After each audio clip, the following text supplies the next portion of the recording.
Welcome back. Today, we're diving into the world of mixed fractions.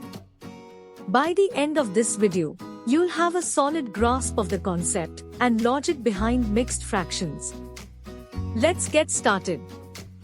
Mixed fraction is often used to represent quantities that are more than one whole, along with a fractional part. Have a look at this example. The 2 at the left represents the whole number, while 1 is numerator and 2 at the bottom is denominator. This simply means there are 2 wholes and a half. Guess what? Mixed fractions are just another way to write improper fractions. Remember the example of improper fraction in the last video? It simply meant that we ate 1 whole and 1 out of 8 parts. We can easily convert improper fractions to mixed fraction.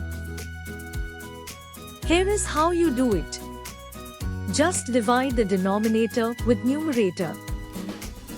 The divisor remains as the denominator.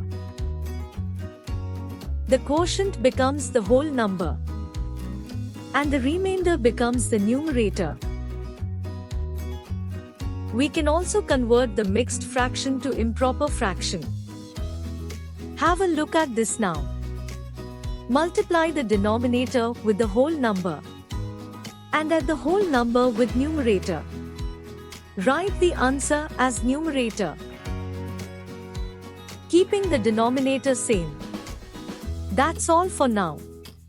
Subscribe for next part.